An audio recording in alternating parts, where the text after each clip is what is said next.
Welcome, everybody, and thank you so much for joining TLC Presents Todd-versations. We are excited once again to have you join us. We think we've got an amazing person for you to listen to and learn about today. Everybody, look who's next to me. Say hello to the president and CEO of the Castellini Company, Brian Kocher. Brian, thank you very much for being here.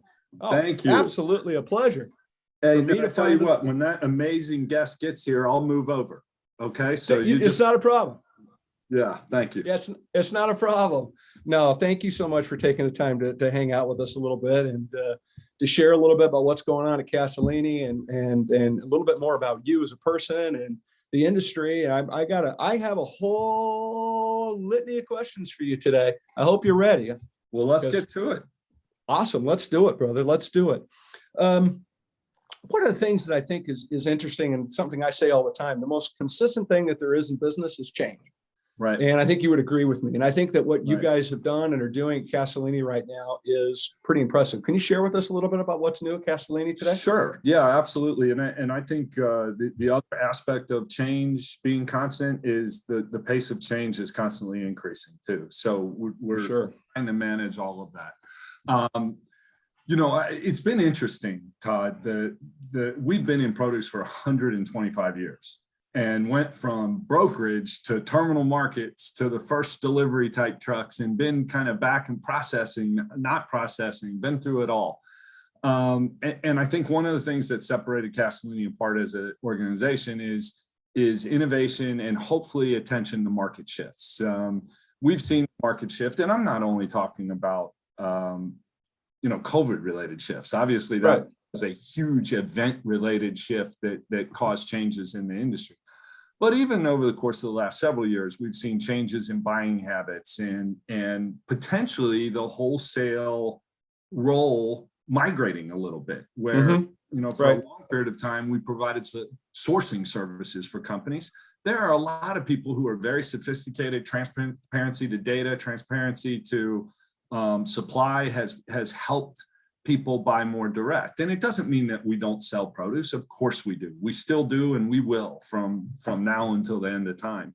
But what has been interesting is we've been able to leverage our assets into emerging needs. So as we saw not only the shift to more direct buying, so buyers buying directly from the farmer or from the growing area, we also saw that there was a need for additional supply chain services. Sometimes for some customers, it's transportation. Sometimes it's cross dock. Sometimes it's bring full loads up into me and then I can redeliver those in pallet quantities to various organizations or customers. And we've got the size and scope across the Eastern United States that we can do that. But it's even more than that. Sometimes it's helping a grower shipper maximize the value of a load. Sometimes it's helping a company who may need access to labor that they don't necessarily have, and we can do that a little bit too. So I think our focus over the course of the last 2.5 years has been, what can we do in the industry, primarily in the produce industry, but we ventured outside of that. What can we do in the produce industry that helps provide solutions to either the buy side of the supply chain or the grower shipper side? And I think that's a big shift for us. Instead of constantly been focused on that buy side, we're now trying to focus on the buy side, but also the grower shipper side, because they have some needs that are very difficult to meet economically that I think we have solutions for. And so we've been focused on that. Well, you said something I want to jump on really quick. You talked about emerging need. And I think that, my career and the amount of time I've been playing in the produce sandbox, I think wholesalers and folks like you on a global scale are the unsung heroes in so many ways of our business. You're the first to get bitched at. You're the first to get called. You're the first to get, all these different scenarios of stress, hassle, and reward.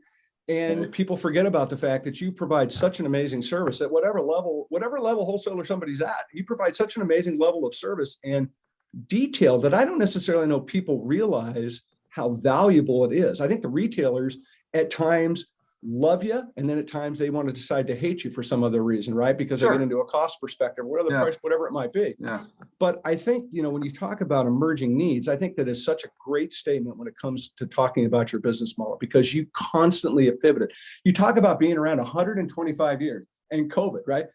And 125 years, COVID is a big thing to us generationally right now. But in the big scope of things, it's almost like a little speed bump on the parking lot, because y'all did the Depression. You went through World War I, you went through World War II. You've seen this country change an amazing amount in the course of your business. And talk about COVID. I mean, we went through Spanish flu. Yeah, exactly. Thank you. I didn't even think about the Spanish flu. Now, unfortunately, there's none of those guys left around to help me get through it now. But yeah, that's a perfect example. We've been through a ton in 125 years. There's no doubt. And by my simple high school math, and of course, looking down at this piece of paper, that's 1896. 1896. It's awesome. I don't even have T-shirts that old anymore. I just don't have them. That's amazing.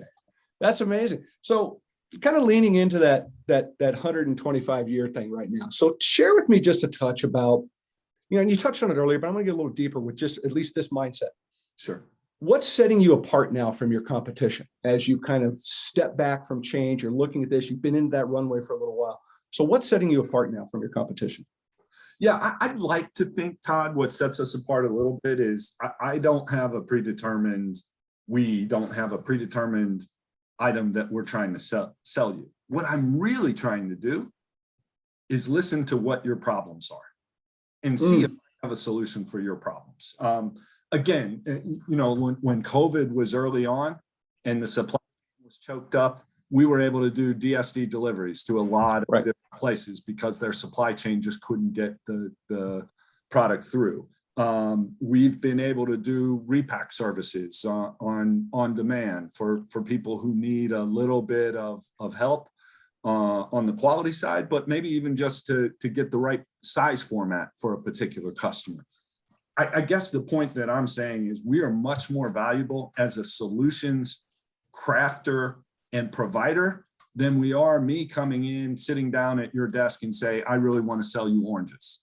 Now, I'd like to sell you oranges. But if that's not your need, what I'd really like to do is solve your problem and solve your need and challenge the meaty issue. I think the other thing that we'd like to do, and I know I've had this conversations personally with customers, if I can't do something, I'd just rather tell you.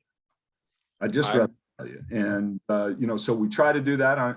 I will also admit we're not 100% perfect in that, but nobody is. I'd rather have big, long, trusting relationships, even if that means sometimes we've got to tell you go somewhere else because they might be better at it. Well, you're preaching to the choir with that. I believe in that wholeheartedly. I believe in the honest, straightforward approach. And I say this all the time. If the only way for me to understand your business is that you've got to understand mine. And when you have those conversations at that level to where that connectivity lives, whether you can do something to your point or you can't do something, right? That level of conversation, that level of trust, and that level of connection, I believe is what moves the ball down the field successfully for everybody. Sure. Yeah. And, as much as we've seen over the course of the last year, Zoom meetings happen, no office visits, no office meetings, to the extent that you have a personal relationship with someone, I think it just helps because you're perpetuating that trustful relationship. I remember a year ago, someone asked me to do some stuff and I just said, look, we're not really equipped to do that well, but I think this person is. And ultimately they ended up working with each other, and that's okay. Sure. At the end of the day, if I help someone with an issue that they have, they keep coming back to me for help, and if that's the case, sooner or later I'm going to be able to help them. But even if I can't, if they get help, then I know I got a good relationship going forward. Well, but being agile, dealing with emerging needs, being a legacy-based company, those things, those are all great cornerstones of mindset and business. So I want to shift a little bit and talk specifically about you as a leader, because I'm fascinated by leaders and talking with people that like yourselves. I learned so much from the experience. I've learned stuff from our time hanging out together in the past. Sure. But this obviously, what you're dealing with now, the Castellini Group, COVID, the last few years, has changed you as a leader. And I know when I look back at your career in the produce space. You've been in the business now, I think about 16 years or so. Right. But you were in the C-suite at Chiquita. You ran their European and their Middle Eastern division. So you've got a fairly broad perspective of business and understanding it at a pretty high level.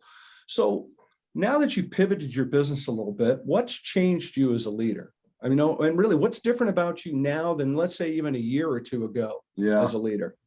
Yeah, I think, there were a couple of things that you sort of know, and then every now and then you need to get hit in the face to remind you of some basics, right? So that's called having kids.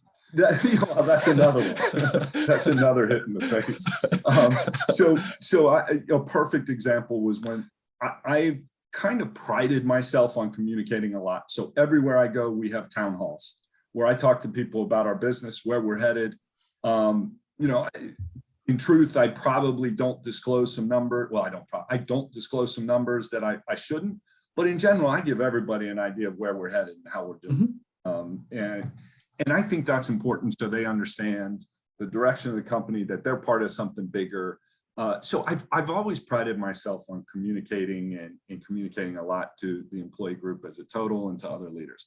I'm telling you, COVID just threw that in overdrive. It just hit me in the head to say, whatever you're doing, you've got to do it faster and you've got to do it more frequently. I mean, there was a period of time in March, April, and May of 2020 where we were meeting with our employee group, our big employee group, taking time out of our day to meet every 2 days, every 3 days, as guidance from the CDC was changing, as we learn more. So reinforcing that fact that you can never over communicate. You can never over communicate, and it takes some time and takes some investment. But that's one, and then I'll get to another one. That's one that I look back, and if I say there are mistakes here or there that I would like to change, or one part of that is I didn't over communicate, and so that one was a good lesson to reinforce. I think the other thing that we've got to keep in mind, and it reminded me again with COVID, is decisiveness is critical. Even if you're not 100% sure that you're on the right path, using your best judgment, using your best information, making a decision in the best interest of your business, your employees, and your customers, you're not going to be 100% wrong, but being decisive is critical. I'll give you an example. We went to facial coverings required 8 weeks before anyone else. We went to paid time off for COVID symptoms. For anyone else, and our employees, it didn't prevent people from getting sick. But I think our employees knew right away that we were attentive to this. We cared about them and their safety. Immediately did put up the plexiglass and temperature scanners and other things. And it's just an example again that speed and decisiveness is critical in leadership. If I think back of maybe I lost a customer, or maybe I didn't win a customer in RFP, or maybe lost a great hire. And if I look back, I can trace a lot of that back to either I didn't communicate or I just didn't move fast enough. And so that's one I'm constantly working on. Be decisive, be quick, be fast. And it's a balance. For me personally, it's a balance, because I'd like to be decisive, but I'd also like not to be reckless, right? There's sort of a balance there. And I think COVID again reminded me, and over the years, I'll face certain situation. It reminds me, be decisive, over communicate. Even if you're wrong, fix it just as fast. When you realize you're wrong, fix it just as fast and move on. I say all the time, I can't unwind the clock. I can't get back yesterday, but I can make today better, and I can make tomorrow better, and the next day, and so on. And so those are the big leadership lessons that have sort of been reinforced to me over the last 18 months. Now, part of me also says, hey, you idiot, you've been in business for 30 years. Why do you have to get those reinforced all the time? But look, like I said, everybody every now and then deserves an ass whooping, and you get it. Well, first of all, commendable, everything that you just said. I think it shows a lot of character. It shows strength of character for one, and that's impressive to be around. And when you have strength of character, people want to be around you because it oozes out of you, right? So, well, and I agree 100% with being decisive, making decisions, move the ball down the field. Don't be afraid of taking risk as a leader, right? That's one of the big things I run into, and some of the things I do working with folks is that we get right to the edge, and then that moment of truth comes, and it's like, oh, backpedal. It's like, oh, we're so close, but it had to resonate back to your team at such a high level because there was so much uncertainty at this time. To your point, CTC was changing on a daily basis. This was good. This was bad. This was happening. Now the UFOs are coming. I mean, it's just a constant battle of all kinds of information, right?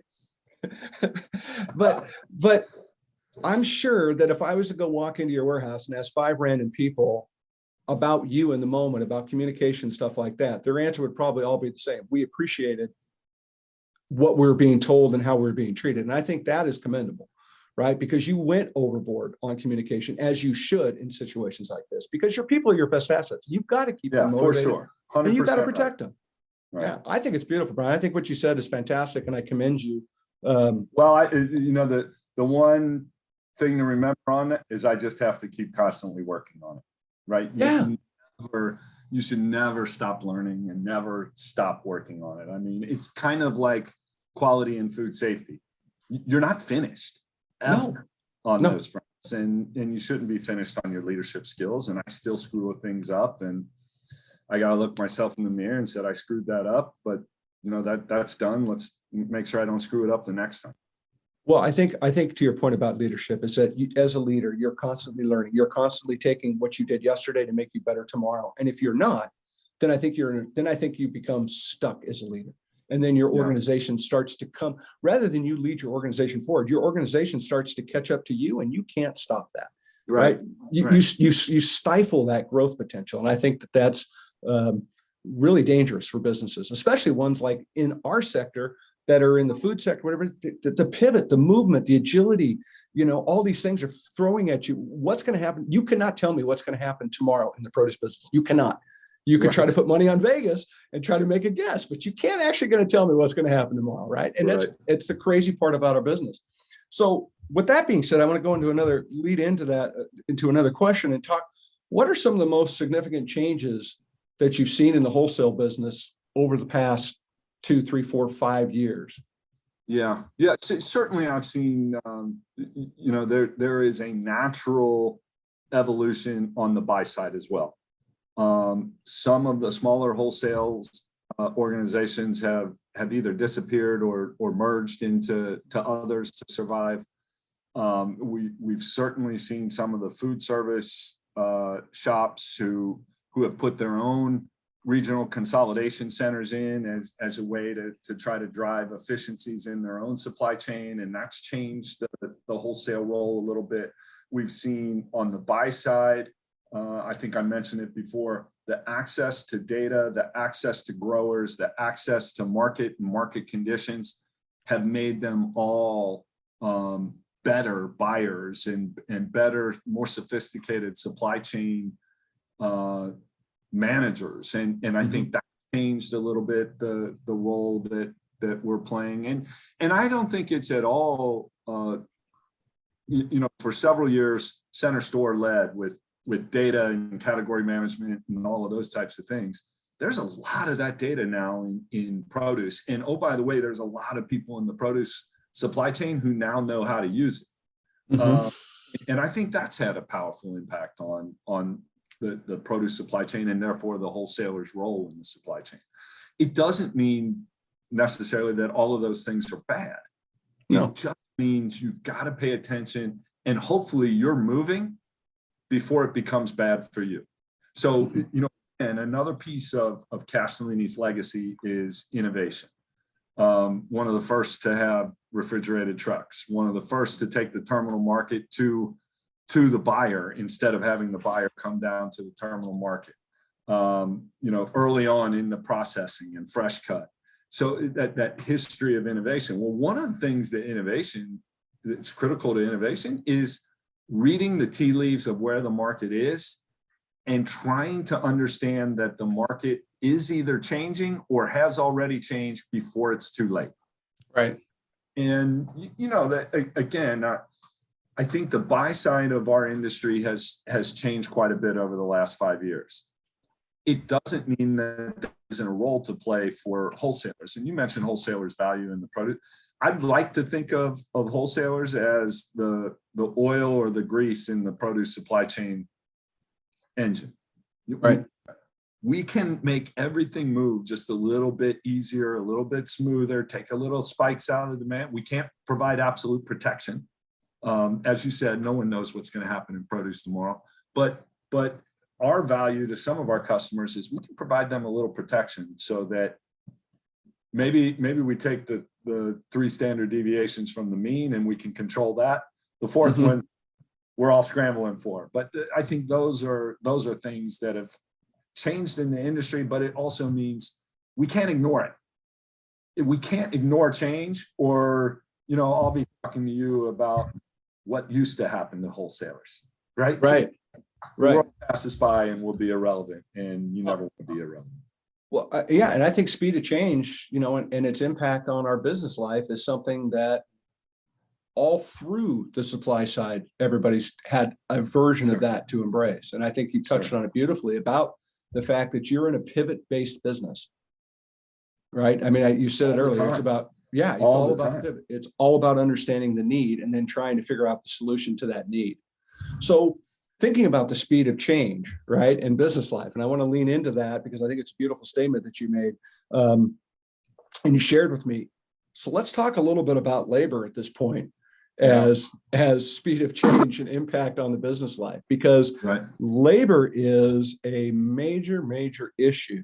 And it's just not it's not there, with you guys in Cincy. It's all across this country in every facet of business. So share with us a little bit about the labor effect right now, the shortages and the challenging, but, and I'm curious too, and I know it's a big question, but what's it going to look like downstream too? Yeah. So Todd, it's a great question. This is another one of those where if I really knew the answer, I would go to Vegas, because then we'd take me, brother. I'm with you. We'd make some big money. But I think that we do have a challenge. And the challenge is we're running out of labor at the rates and the economics that the supply chain allows. And so we're to think of creative ways to address our labor situation. And I'll give you a perfect example. We have several repack lines. We're going to have to think about automation. And it doesn't have to be, I'm not talking about a automatic octopus that picks a peach and puts it in a box, right? Right. Maybe it's just pace setting conveyance systems. Maybe it's a palletizer. Maybe it's and that's not to eliminate jobs. That's to ensure that I can redeploy those people to other areas where I have needs and opportunities. So I think automation is going to be critical, the role that automation can play. In fact, we have an order in for a Tesla semi-truck, a tractor. Now, I think we've had the order in for 6 years, and we may, in fact, get it delivered 6 years from now. But in any event, we've got to test autonomous driving, and it may not, I may not be running an autonomous truck from Cincinnati to California, but maybe I have it for the yard work, or maybe I have it for short runs, or maybe I have it to stretch hours of service for someone. I don't know, but we've got to test that and see what that means.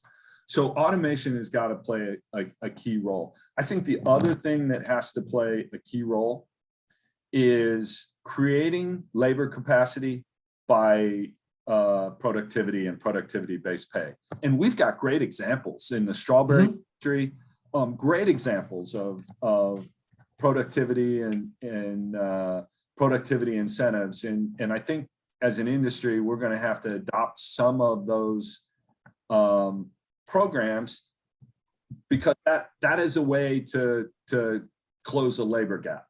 If I get 10% more out of everybody, I don't need 10% more people, right? And so, but at the same time, I'd like them to share in that reward, because I want them to feel good about the work that they're doing and the opportunity that they're driving. So I think we are going to be fighting for the rest of our working careers on labor and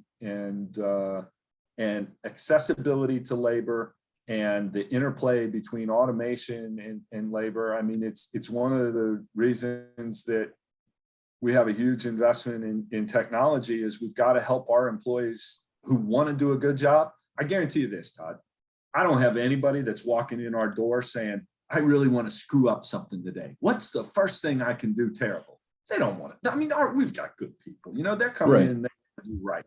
How can we help them do right and make it easier for them? And I think those are things that we'll constantly work on with labor.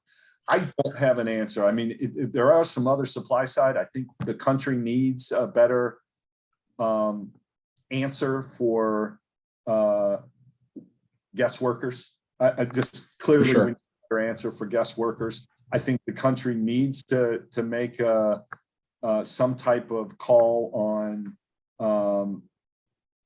dreamers and making that easier. I think we need to make an answer on amnesty. And at the same time, it's probably not in our long-term best interest to have borders open uncontrollable. But someone in there, and look, there's someone smarter than me has got to figure it out. But we're also going to need some help legislatively to increase the availability of the supply on labor as well. Well, well said. Thank you for that. Sorry, man, that was a long answer there. No, I saw you almost got lunch during that answer. No, the answer was fantastic, and I've got 2 follow-ups to it already. Hopefully, I'll remember both of them because I didn't write them down. I got the Sharpie closed. One of which I wanted to just come alongside you and say I absolutely agree with you when it comes down to technology. And for a company that's been around 125 years, I think you're very well suited to make that statement and stand behind it. Look, we don't have draft horses working anymore. We got John Deere's out in the field, right? We have autonomous vehicles that are coming, good, bad, or indifferent. I think that we have to keep looking at technology as solutions. Not all technology is great. And I think we need to push back on the stuff that's not good. Some of the stuff that we're doing and probably the stuff we don't know that we're doing is scary as hell. But it doesn't mean that we can't at least see where it takes us, right? Because technology's cured disease, technology's got everybody vaccinated. Absolutely. The whole 9 yards. And so I do agree with you 100% that technology needs to be embraced and technology with labor needs to be embraced. And then taking it a step further, just to, again, with your comment about guest workers in the system, we just need to make a decision. And we just need to stop talking about every single option that's on the table and say, what's the best option to move our country, our supply forward? And this is one of the things that I get on my soapbox, and I say this all the time. I'm all about driving positive costs into food. And I'm not saying that if something costs $10, it should be 20 just because. I'm saying that labor is a positive cost in food that we need to recognize and we need to embrace as something that is going to promote positive change overall to our food supply.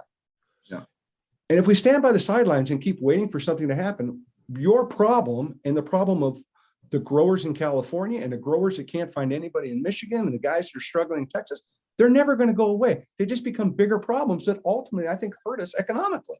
Right. Completely agree. Yeah. So kind of leaning back to this a little bit in COVID and what's going on and positive costs in food. Hey, what are you paying for a pallet today, right? What are you paying for a truck today? Oh my goodness. Everything's off the chart. So I want to touch about that a little bit. And really the question is there an end in sight to this? Oh, I think if you look back at economic trends, there will be an end in sight. Now, the question is how long is the cycle, right? Does wood supply reach equilibrium and plant capacity and supply chain capacity? Does it reach equilibrium 3 months from now or 3 years from now? Right. And so, but I have no doubt that all of our various commodities, whether it's wood or petroleum based or steel, they will be in cycles that eventually reach equilibrium, and then the market dynamic changes and they're a balance again, either supply exceeds demand or demand exceeds supply, and we'll face repercussions of that. I think what is really interesting in all of that is, again, how do you work with your customers to recognize that and affect that change in the total supply chain? I don't want to pay more for anything, right? None of my customers want to pay more for anything. But there probably is some amount of inflation that is, economically speaking, is good for the country. Mm-hmm. It's good for supply chains. Again, to your point, I'm not saying let's make whatever costs $10, $20, but there probably is some percentage of that is good and helpful to perpetuate the efficiency of the supply chain. Right. When people stop investing, when people stop innovating, that's going to hurt the overall supply chain and the overall economics. So these commodities will come back, and they'll come back at their time, and they'll reach equilibrium. Oh boy, I think because labor is such an issue, I think it's going to be a while, and I'm going to see inflation that's more than probably what we'd layer a healthy level on, and we're going to have to react to that. I agree with you. So I'm going to put your CFO hat on for a second and get you completely off the. I wasn't a very good one. Did you know that? Hey, I'm not judging. I'm not judging. I don't judge. Remember, I don't judge. I just profile.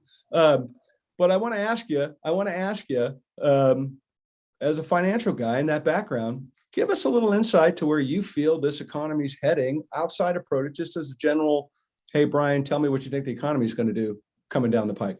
Yeah. So here's a couple of things that I'm amazed at. I'm amazed at the resiliency of the U.S. economy. I mean, we've added trillions in deficit spending, which typically, even conservatives were adding deficit spending, but always worried about the debt level. And we've just seen rapid expansion and recovery from COVID. I mean, at one point, 40 million Americans had filed for unemployment in 3 weeks. We're now talking about a labor shortage. Right. Later. So the resiliency of the American economy has been stunning to me, I would say. So that's kind of one thing. Now, with that resiliency and they talk about the economy heating up, I do think there is going to be a period of time where we will see inflation probably be more at a level that, again, I'll refer to more than healthy. Mm-hmm. But it also be company specific. I think if you take and look at some commodities, they're not seeing any inflation at all. But you get petroleum that spikes for 4 days when a pipeline gets cyber attacked. We're gonna, JBS just got their cyber attack. We're gonna get meat prices spike. Strip those out, right? Those are event-related anomalies. I think if we can keep an inflation rate in between 2% and 3%, that's probably healthy. And it also probably gives the Fed an opportunity to do some monetary policy that would allow some moves in the event that we see a downturn in the economy too. Right. For a little while, I don't think inflation is necessarily bad. If it got out of control, if it got so dramatic that it stopped spending, then that would be bad. But we've also seen a lot of pent demand. And as states are opening up and travel's opening up and restaurants are opening up, the consumers are spending. And so I think that'll fuel the economy for a while too. So it's a multivariable equation for sure. But right. I like the resiliency of the American economy. I like the fact that we kind of went through deficit spending and big, $1 trillion packages, $2 trillion packages, right, and went through these without causing some dramatic ill effects, at least that we know of yet. So I'm excited about the American economy. I'm excited about what that means for produce as well. We've got incredible tailwinds. The value of healthy eating continues to increase. The value of good for you snacking continues to increase. The wholesomeness of getting kids back in school and then getting them a good option for school meals, or even some of the kids in the United States who have 3 meals a day at school. Now we've got them back in school and we can help them with eating occasions. So I think there's a lot of things to be positive about in terms of the produce supply chain and the economy over the course of the next couple of years. Well, thank you for that. Thanks for going a little bit off the reservation too, and going down that trail with me, because I figured you were going to give a hell of a good answer. Don't worry, I have my Keynesian economist book right next to me just to pull a couple. That's fine. Out. That's okay. That's okay. You know, I was going to talk to you a little bit about what's coming in the next, 5 years in the produce business and the wholesale business a little bit. And I still want to get to that question a little bit, but you alluded to something I want to come back on because I think it's super important, and that is health and people's healthy eating habits. And I think of something that COVID is shown, and the data is showing us now, is that a lot of the problems related to COVID are related to alternative health conditions that people are having. Sure. Right. COVID's not, COVID's done its damage, but it's not the sole source of the damage. It has made something else worse. Whether it be obesity. Certainly those with underlying conditions have been actually affected disproportionately. No question. Yeah. And I have a friend that just had a paper published talking about the effects of COVID and vitamins and what vitamins are doing and this and that. I think it's so important that we remember that food is a drug, food is medicine. I mean, there's a reason why it's the FDA, the Food and Drug Administration. They go hand in hand. They have them together. Right. Food's it's very important. And I love the fact that you talked about promoting and driving health consciousness back. And we have such an ability on our platform, the industry that we're in, to get on a soapbox like nobody else can. Because, and I say this all the time, is that, food, produce, especially, it's kind of a morals and values decision about what you're getting, right? You're connected to it. It's not the same thing with something maybe center store. You don't have that connectivity. You can't smell, you can smell that peach. You can't smell a paper towel.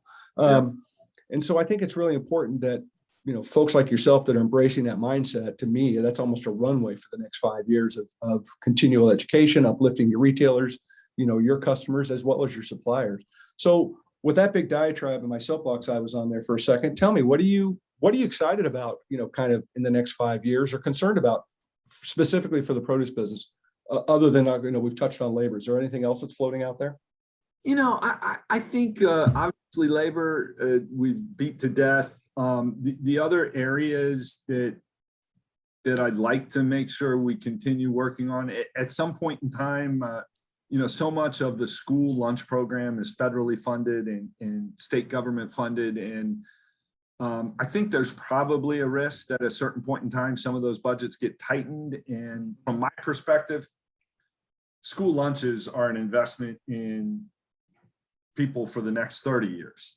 We've got too much data. We've got data from UCLA. We've got data from the University of Arkansas that says when children have access to fruits and vegetables, they choose them. And if they choose fruits and vegetables and eat fruits and vegetables, they eat them in non-school occasions too. And, we can get into a lot of discussions about healthy habits and exercise habits and other things. But I tell you one thing, I've never been to the doctor and he or she told me, hey, Brian, you really ought to cut back on your fruits and vegetables. No. Like what it's doing, your heart rate, your pulse, Sure. And so there's so much good about that. I think the other thing is, when all said and done, it is a wholesome story. At the end of the day, this is produced on a farm. And better than I do, the large preponderance of farming in the United States is family-based farm. Now they may be big, but it's still family-based. And we've got livelihoods that are in farming. We've got great product. You mentioned the emotional connection. You can get all 5 of your senses going when you eat a peach or an apple or any other fruit or vegetable. I don't want to discriminate. So I think there's just so much about it. And I don't want to be melodramatic and call it romantic, but it's a great, produce is just a great product. And it's a great industry to be in. And the good news is, you never have to, when you're at a dinner party, you never have to hold your head down to say I sell produce or I work in the produce industry. I never have. I've been proud of it. I've been doing it a long time. Yeah. It's an amazing opportunity, to positively change people that you don't even know exist every day. And that's something that I look back at the billions of people that I've been able to help feed. right? And through some small process that I've been involved with. And it's like very uplifting to think about that you are making a positive change in some way, somehow in their day. If they eat that apple or that peach or a carrot or a salad, whatever the case may be, some way, somehow you've affected them positively. And I find that to be inspirational for myself. Yeah. One thing that's buzzing around, and I'll kind of go back to things that are changing over the next 5 years too, the same thought process. You guys are a little bit of a tech center right now in the beautiful center of the country. Ohio's is kind of in the middle of a tech boom. I mean, you've created some enterprise zones.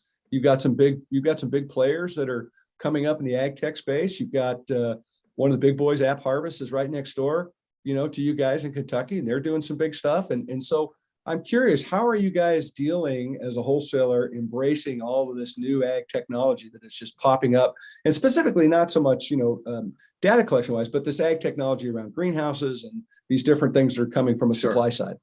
Yeah, I think we're trying to understand everything. That's probably the best way to put it. Right. I don't know that I'm ready as an officer of a corporation to say, go invest in X or invest in Y or invest in B. Right.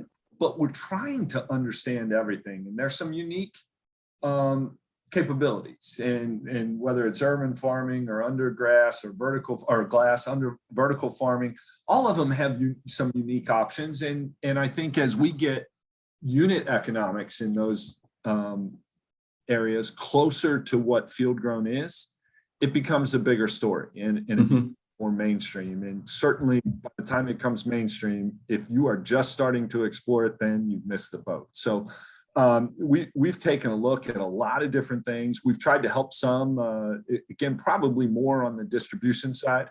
A lot of these companies don't yet have great scale, so they need someone that can deliver a pallet here or two pallets. And we do that really well. So we've tried to help some. I think it's going to be interesting as we get more and more consumer data that says what is the real consumer market for this? Is it a really tiny subset, or can it be a big subset of the overall consumer base? And I don't think anyone knows that yet. So there's a lot of different models out there. I'm excited about all of them. I think it's a great example of what innovation can do. Correct. Maybe you try this and it's not exactly the perfect model, but it spurred someone else on to perfect something.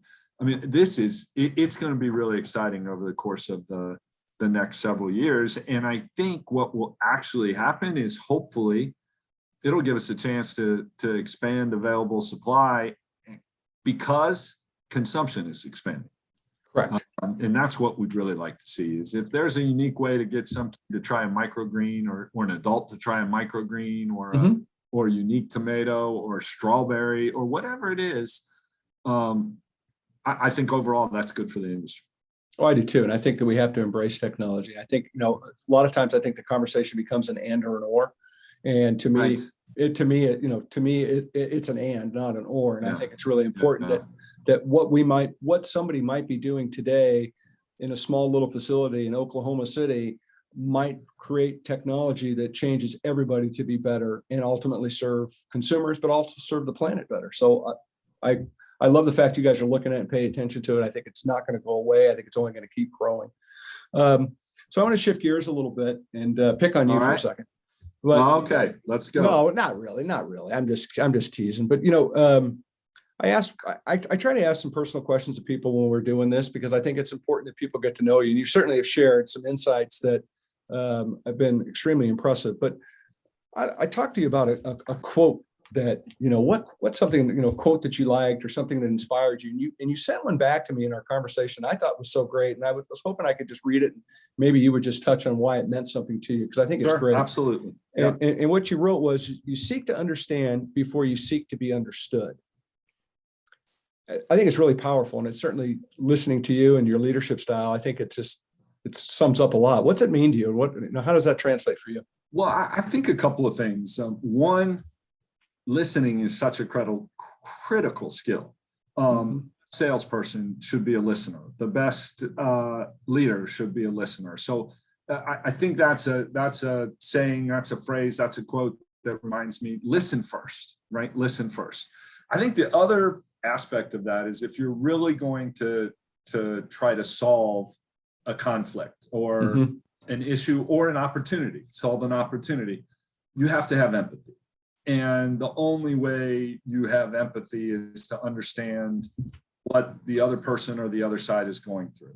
I will also admit to you, I'm not always great at this, right? Sometimes I just want to get the answer and I want to give you the answer. So I'm not always great, but if you have a little bit of empathy, if you can walk a mile in someone else's shoes, I think it gives you a chance to understand how the opportunity may unfold and what the solution may be. I'll mention this again. I don't know anyone in the produce industry who gets up in the morning and says, I really want to screw this up. Yeah, I say that all the time. If the customer has a problem or an issue, it isn't because they're not trying to do it right. There's a disconnect somewhere. There's a disconnect in expectation. They're feeling one way when you thought that they should feel that way.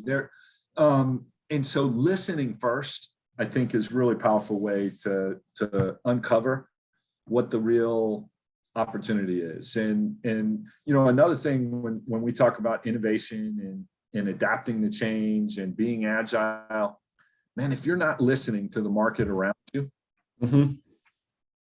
you'll miss it. And the next thing you know, you're burying your head in the sand. The market's passed you by, and you're running like hell to catch up. Right. And so listening, empathy, I think really important to leadership, really important in the sales process, really important in your personal relationships. Again, not always the greatest. So, but you give it your shot and you keep on moving it forward. I can't fix yesterday. Remember? No. Well, I say it all the time. You know, listen to understand. Don't listen to reply. Right? Yeah. It's tough. So give me something, you know, that you're most proud of in your career. I think we talked about it a little bit earlier when you talk about labor. And we've got a great truck fleet. We've got good distribution centers. Above and beyond both of those are people in terms of assets, right? They're just, it's not even close. Give me great people and you can overcome bad processes, bad systems, bad challenges. But if you got great people, you can overcome that. So I think one of the things that I've been most proud of is the group of people that I've worked with over the course of the years. And there's a lot of them that I've worked with that are now CEOs of big companies, that are now VP of finances of big companies, that are now VP of sales of big companies. And look, I'm telling you right now, Todd, it wasn't because I gave them some great advice and all of a sudden they're magical. It was not that, right? These are good quality people. But I'd also like to think in my job, and my goal is to make sure, whatever professional you are, when we first meet, when we part ways in a business relationship, in a working relationship, whatever, I hope you're a better professional at the end, right? That to me is success. And I've got a lot of what I would call friends and what I'd call colleagues that are now running big jobs, running big global jobs. And we were able to work together. And I think ultimately they were better professionals for the time that we worked together. And oh, by the way, I was a better professional for the time that we worked together. So it's definitely not a one-way street, right? I need to learn as much from them as hopefully they're learning from me. And it's just a great example. And I'm really excited about the people in the industry that I've been able to call colleagues and friends who are doing great things. And, you know, quite frankly, a lot of them, I'm just blown away by their success and their leadership. Yeah, that's beautifully said. Beautifully said. Thank you for sharing that. And I agree with you 100%. I really do. And it's about us when you have the opportunity to inspire people and those people grow, and maybe they outgrow the job that you have with them, right? Or with you, but they grow and they do something else because of that rung of the ladder you were a part of. It's hard to look back at that and not feel good. It's hard to look back at that and not feel like you contributed in some way to help them become a better person. And that's commendable. Yeah. That's awesome. You know, for a lot of them, it was a very small way here or there. And again, I learned at least as much from them. For sure. From them as they learned from me. For sure. All right, I'm going to have some fun with you now. You ready? We're going to do a little lightning round questions. Here we go. All right, lightning Little round this questions. is little Okay. TLC trivia. All right, what TV sitcom family would you be a member of? Family Ties. Nice. Who would you be? Would you be Michael J. or who would you be? I'm thinking. Yeah, maybe. Maybe. It's a little okay. over the top, but yeah, I'd probably be closer to that.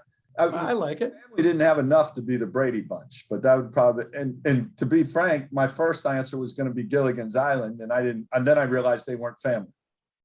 Well, yeah, you could have gone with that one. I probably would have picked on you a little harder. Well, you and I are probably the only ones on this podcast that remember Gilligan's Island. Well, and in black and white.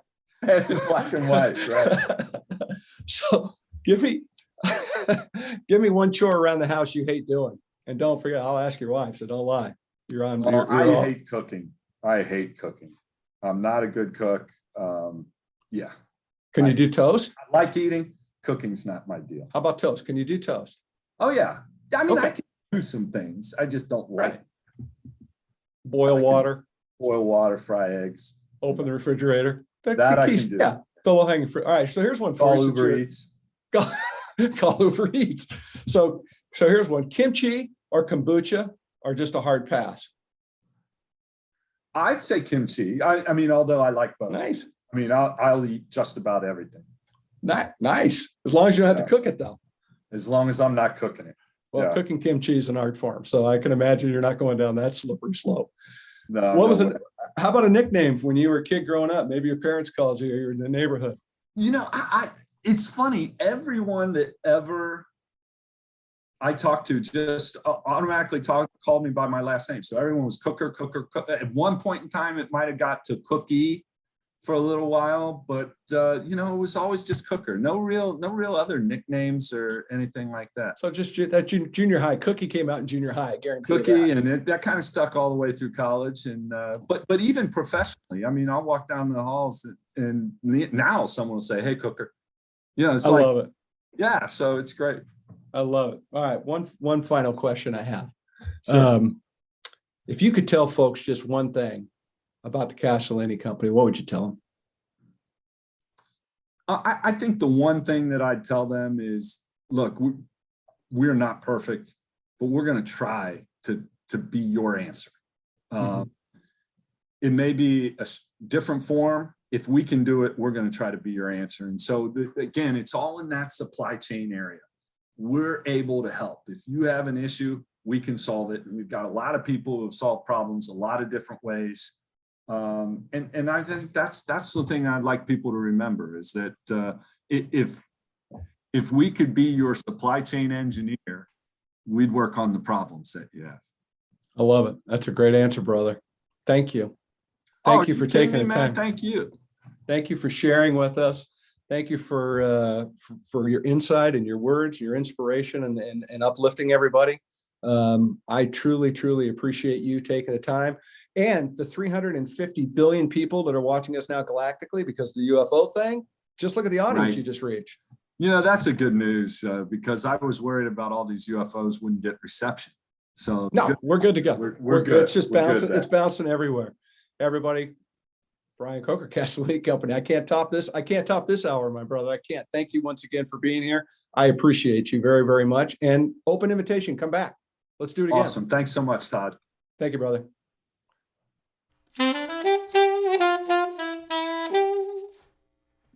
Hey, everybody. Thank you so much for stopping by and listening to Brian. What a great guy. What a great conversation. What a very, very unique perspective to get and to listen to. So very much appreciate you all listening. Don't forget, you can see the video version of this on our YouTube channel, as well as TLC.organic. The audio version is available on all the podcast channels, Spotify, Apple, Google, you name it. We're hanging out where all the cool kids are.